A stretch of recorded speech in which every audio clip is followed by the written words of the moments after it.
warahmatullahi wabarakatuh, anak-anak. Perkenalkan, nama Ibu Retna Ningsih. Di sini Ibu akan menyampaikan materi pengertian sholat. Alangkah ada baiknya anak-anak, sebelum kita memulai pelajaran hari ini, kita berdoa terlebih dahulu. Bismillahirrahmanirrahim.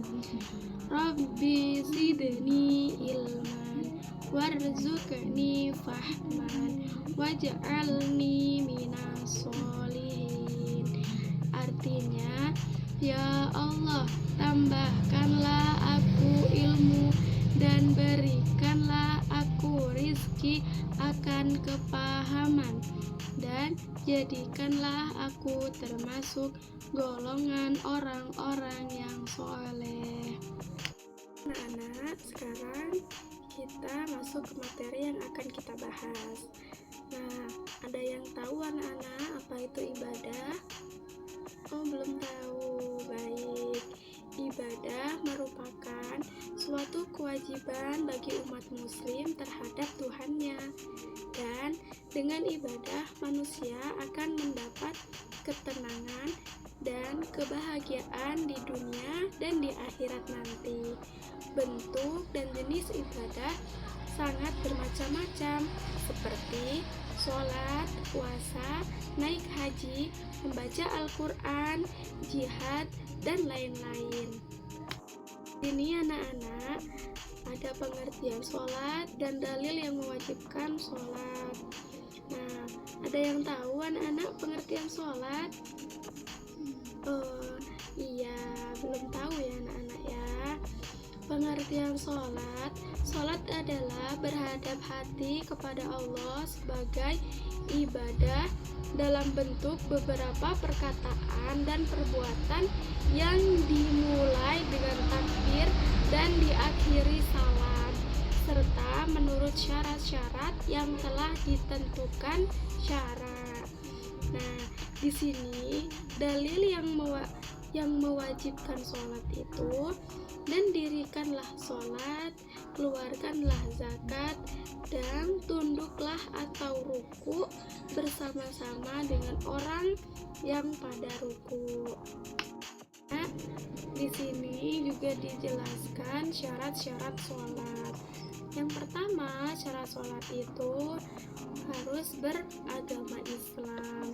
Yang kedua, sudah balik dan berakal. Yang ketiga, suci dari hadas. Yang keempat, suci seluruh anggota badan, pakaian, dan tempat. Yang kelima, menutup aurat.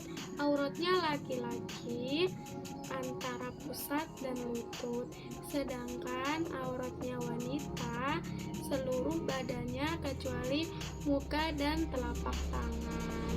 Yang keenam, menghadap kiblat. Yang ketujuh, mengetahui mana yang rukun dan mana yang sunnah. Dan di sini juga dijelaskan rukun sholat. Yang pertama, rukun sholat adalah niat. Yang kedua, takbiratul ihram. Yang ketiga, berdiri tegak bagi berpuasa ketika sholat fardu. Boleh duduk atau berbaring bagi yang sedang sakit. Yang keempat, membaca Al-Fatihah pada setiap rakaat. Yang kelima, ruku dengan tumakninah. Yang keenam, i'tidal dengan tumakninah. Yang ketujuh, sujud dengan tumakninah. Yang kedelapan, duduk antara dua sujud dengan tumakninah. Yang kesembilan, duduk tasyahud akhir dengan tumakninah. Yang kesepuluh, membaca tasyahud akhir. Yang kesebelas, membaca sholawat Nabi pada tasyahud akhir. Yang ke-12, membaca salam yang pertama. Yang ke-13, tertib atau berurutan mengerjakan rukun-rukun tersebut. Nah, di sini juga ada yang membatalkan sholat. Sholat itu batal atau tidak sah apabila salah satu syarat rukunnya tidak dilaksanakan atau ditinggalkan dengan sengaja, dan sholat itu batal dengan hal-hal yang di bawah ini. Yang pertama, berhadas. Yang kedua, terkena najis yang tidak dimaafkan. Yang ketiga, berkata-kata dengan sengaja walaupun dengan satu huruf. Yang keempat, terbuka auratnya. Yang kelima, mengubah niat, misalnya ingin memutuskan sholat. Yang keenam, makan dan minum meskipun sedikit.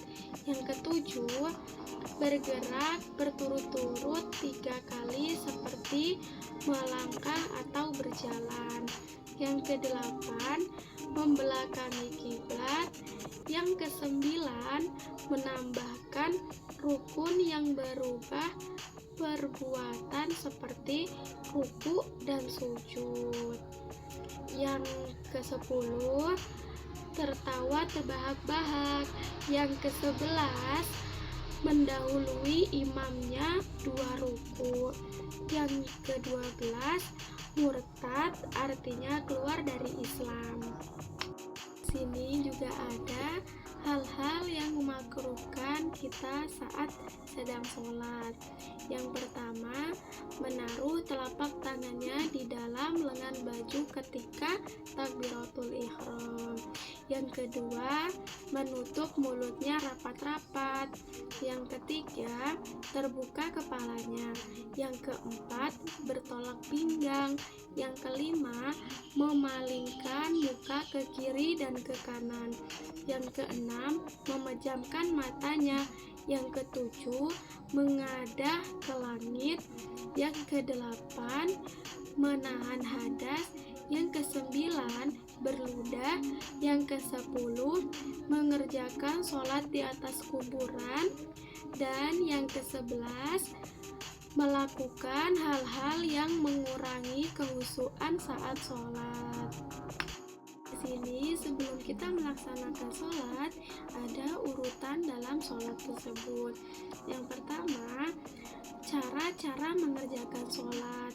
Yang kedua, bacaan doa iftitah. Yang ketiga, surat Fatihah. Yang keempat, bacaan surat-surat pendek dan mudah dihafal. Yang kelima, ruku. Yang keenam, i'tidal.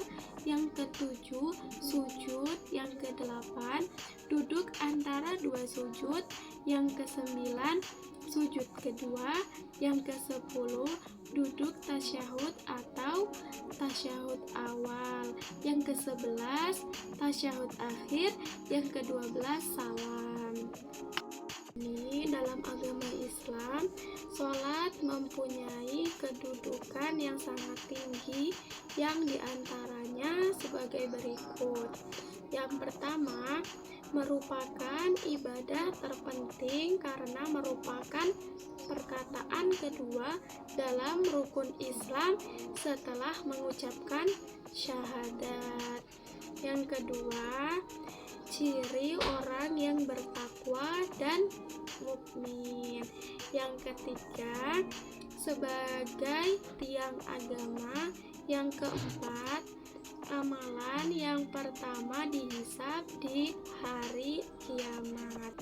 Yang kelima, ikatan terakhir yang melepas dari agama, yang bila hilang maka hilanglah agama. Yang keenam, sarana untuk mengingat Allah Subhanahu wa Ta'ala. Yang ketujuh, pencegah perbuatan keji dan mungkar serta untuk memohon pertolongan.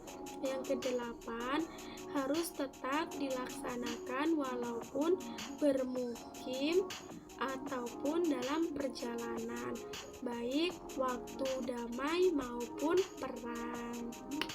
Juga diterangkan konsekuensi orang yang meninggalkan sholat. Banyak sekali hadis dan pendapat ulama yang mengatakan bahwa orang yang sengaja meninggalkan sholat hingga habis waktunya adalah kafir dan murtad, keluar dari agama Islam. Maka diwajibkan baginya untuk segera bertaubat dari kekufurannya tersebut. Anak-anak, kesimpulan dari materi sholat yang kita pelajari pada hari ini adalah sholat adalah berhadap hati kepada Allah sebagai ibadah dalam bentuk beberapa perkataan dan perbuatan yang dimulai dengan takbir dan diakhiri salam, serta menurut syarat-syarat yang telah ditentukan syara. Sholat adalah ibadah yang harus dilakukan setiap kaum muslim. Dengan mendekatkan diri sholat berarti kita telah mendirikan agama Islam kita. Dalam sholat kita harus mengikuti tata cara yang benar dan telah diatur dalam syara agar sholat kita diterima oleh Allah Subhanahu wa Ta'ala. Orang yang sengaja meninggalkan sholat hingga habis waktunya adalah orang kafir dan murtad atau keluar dari agama Islam. Maka diwajibkan baginya untuk segera bertaubat dari kekufurannya tersebut. Nah, itu tadi sedikit materi kita tentang pengertian sholat. Baiklah, kita lanjutkan untuk materi selanjutnya di pertemuan yang akan datang. Ibu akhiri, wabillahi taufiq wal hidayah. Wassalamualaikum warahmatullahi wabarakatuh.